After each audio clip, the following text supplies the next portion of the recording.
Hello दोस्तों, Mondo consultant के इस वीडियो में मैं आपका वेलकम करता हूं। तो दोस्तों, आज हम जो बात करने वाले हैं वो आपके द्वारा पूछे गए उस सवाल के मैं जवाब दूंगा जो कि इटली इमिग्रेशन वीडियो के हवाले से था। और बहुत सारे हमारे भाइयों ने और बहनों ने ये सवाल मेरे से पूछा है कि आप कृपया हमको ये चीज़ बताएं कि इस इमिग्रेशन की कॉस्ट क्या आने वाली है। तो दोस्तों, आज हम इस वीडियो में जानेंगे फैक्ट के आधार पर कि जो सही है, फैक्ट के आधार पर इस वीडियो की इस इमिग्रेशन की कॉस्ट क्या आने वाली है दोस्तों। तो चलिए शुरू करते हैं हम कि इस वीडियो में क्या कॉस्ट आने वाली है। Please like subscribe our channel and press bell icon for watching more interesting videos.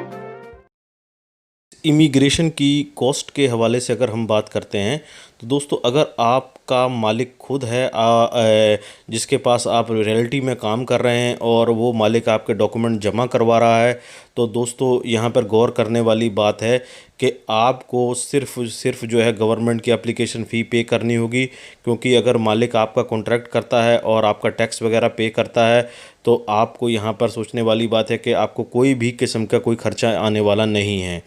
और दूसरी हम तरीके की बात करें कि बहुत सारे लोग जो हैं वो एजेंट्स के थ्रू डॉक्यूमेंट जमा करवाते हैं, और जो एजेंट्स हैं वो एम्प्लॉयर के थ्रू जो है कि जॉब क्रिएट करवाते हैं। रियलिटी में वो जॉब होती नहीं है और वो जॉब क्रिएट की जाती है। और इस तरह के कॉन्ट्रैक्ट लेने पर क्या खर्चे आते हैं, आइए आज हम इस बारे में ही डिस्कस करते हैं कि इस तरह के कॉन्ट्रैक्ट पर क्या खर्चा आता है। अब हम बात करेंगे, जब आप एजेंट्स के थ्रू पेपर जमा करवाते हो तो क्या क्या कॉस्ट आ सकती हैं। हम इसका अभी आपको एक उदाहरण देंगे। तो दोस्तों देखिए, अगर हम डोमेस्टिक कैटेगरी में पेपर जमा करवाते हैं और डोमेस्टिक कैटेगरी वो है वेदांते, तो यहाँ देखने वाली बात है आपको जो गवर्नमेंट की फ़ीस है 500 यूरो के अलावा आपको 6 मंथ टैक्स और डोमिसाइल के लिए आपको पैसे देने पड़ते हैं, और जो कि मालिक कॉन्ट्रैक्ट देखता है उसको आपको 1500 से 3000 के बीच में भुगतान करना पड़ सकता है। तो दोस्तों, अब हम बात करेंगे एग्रीकल्चर सेक्टर में काम करने वाले लोगों का। अगर आप एग्रीकल्चर सेक्टर से अपना कॉन्ट्रैक्ट लेते हैं तो आपको यकीन मानिए कि जो गवर्नमेंट की जो फ़ीस है 500 यूरो के अलावा आपको 6 महीने का टैक्स जो है वो 1200 से 1800 यूरो के बीच में, और डोमिसिलियो पेपर जो है 700 यूरो, और वर्क कॉन्ट्रैक्ट के लिए आपको मालिक के जो है आपको 1500 यूरो से लेकर के 3000 यूरो तक आपको देने पड़ सकते हैं। और इसके अलावा भी अगर आप देखेंगे तो आपको छोटे मोटे खर्चे और आ सकते हैं। कहीं भाग दौड़ करना पड़ेगी, कहीं कमर्शलिस्ट का पैसा देना पड़ेगा, मार्का दी बोलो हैं, और किट जमा कराने की फ़ीस है। तो ये आपको अंदाज़ा में लेके चलना है कि इसके अलावा भी आपका 400-500 यूरो खर्च हो सकता है अगर आप एजेंट्स के थ्रू पेपर जमा करवाते हो फार्म कैटेगरी में।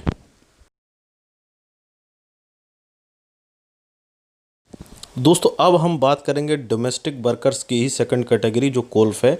कोल्फ के लिए भी लगभग सेम यही चीज़ है। आपको गवर्नमेंट के लिए 500 यूरो पे करना पड़ेगा जो उनकी एप्लीकेशन फ़ीस है। टैक्स वगैरह जो आपको 1500 यूरो तक आ सकते हैं 6 महीने के लिए, और डोमिसाइल पेपर्स वगैरह के लिए आपको 700 यूरो खर्च करने पड़ सकते हैं। और वर्क कॉन्ट्रैक्ट के लिए भी आपको यहाँ पर भी जो अभी तक जो देखा जा रहा है उसके हिसाब से 1500 से 3000 यूरो तक आपको खर्च करने पड़ सकते हैं दोस्तों।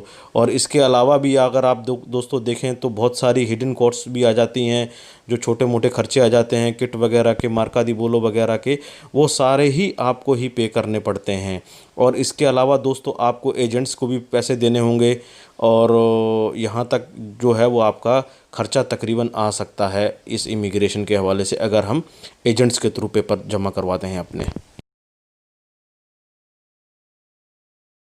दोस्तों, अब हम बात करेंगे एक और कैटेगरी के बारे में जो कि इस इमिग्रेशन में अभी चल रही है, कि जिन लोगों के पास में पहले से ही सोजोर्नो थी और वो 31 अक्टूबर 2019 को पहले एक्सपायर कर गई हैं, वो लोग भी अपनी 6 महीने की सोजोर्नो रिन्यू करवा सकते हैं दोस्तों। और अब हम बात करेंगे इसमें आने वाले खर्चे की। यहाँ पर दोस्तों आपको एप्लीकेशन फ़ीस जो है कि 130 यूरो रखी गई है, वो तो आपको पे करनी ही करनी है। इसके साथ साथ आपको डोमिसाइल पेपर भी लगाने पड़ेंगे, और जिनकी कॉस्ट तकरीबन 700 यूरो तक आ सकती है। उसके अलावा किट, मार्का दी बोलो, और बहुत सारे ऐसे हिडन कॉस्ट हैं जो आपको इसके लिए पे करने पड़ते हैं दोस्तों।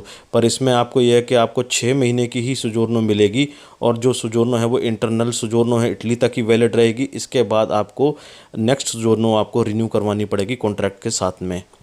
तो दोस्तों आपने यहाँ तक जाना कि इस इमिग्रेशन के हवाले से कहाँ तक कॉस्ट आ सकती है आपके पेपर मिलने तक के लिए। तो दोस्तों मैं आपको यही रिकमेंड करूँगा, ज़्यादा से ज़्यादा हो सके तो आप अपना मालिक ढूंढ करके ही पेपर जमा करवाएं, तो उससे आप जो हैं इस खर्चे से बच सकते हैं। और जहाँ तक देखा गया है कि पिछली इमिग्रेशंस के हवाले से कि 90% लोग जो हैं वो एजेंट्स के थ्रू ही जमा करवाते हैं पेपर्स। तो दोस्तों जब आप एजेंट्स के थ्रू पेपर जमा कराएं तो आपको तकरीबन इसी तरह जो है खर्चे पे करने पड़ सकते हैं, जो हमने आपको बताने की कोशिश करी है कि इतने खर्चे तक आ सकते हैं। तो दोस्तों उम्मीद है आपको आपके सवालों का जवाब मिल गया होगा।